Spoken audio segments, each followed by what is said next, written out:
A dimly lit mall fashion store window at night, containing several mannequins. One mannequin in a red dress stands closest to the glass, its hand pressed against it.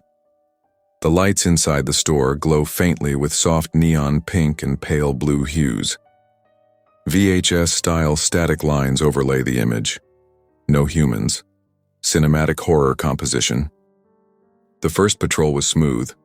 Everything was locked. Everything was dark. But when he passed the fashion store, Bellaforma, something caught his eye. One of the mannequins wasn't like the others. While most faced forward in elegant frozen poses, this one was turned away from the glass. Its back was to the corridor, one arm raised unnaturally as if caught mid-turn. He paused, stared for a moment, and dismissed it. Probably an oversight from closing staff. Nothing unusual. He moved on. 15 minutes later, he came back around.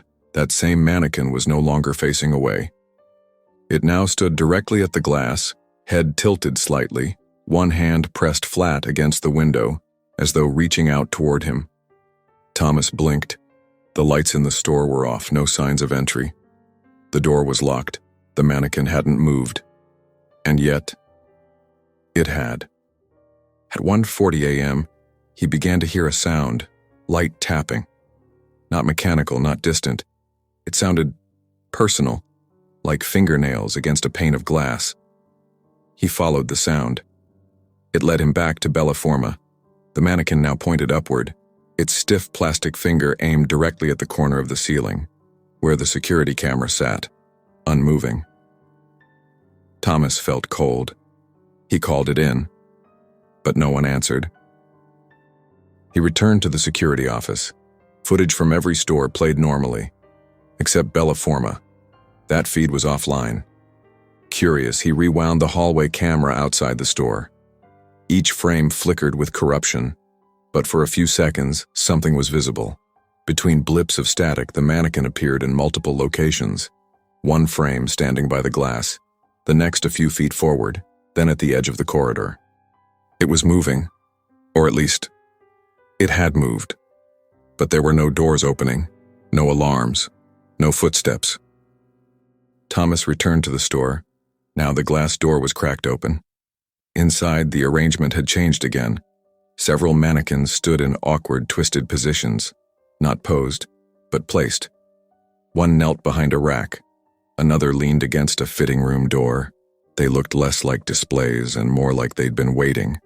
Then the red-dressed mannequin, the one from the window, was in front of him. Closer than it should be. Too close. He dropped his flashlight. Darkness. The footage afterward was unusable. Only fragments could be recovered. A sudden scream, mechanical and distant. A body dragged across tile. A flicker of pale limbs in the shadows. A flash of static. Then eyes. Glass eyes. Staring through a fisheye lens. The final usable frame showed Thomas, his face slack, his arms limp, being pulled into the dressing room by something not fully seen. And behind him, the mannequins were watching. Morning came. The mall opened as usual. Security footage was wiped. The report read, system malfunction, guard absent, replacement scheduled.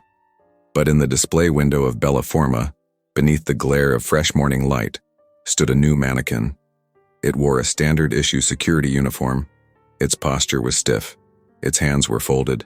Its head was tilted, just slightly, as if it was listening, and on its chest, the name tag read, Thomas.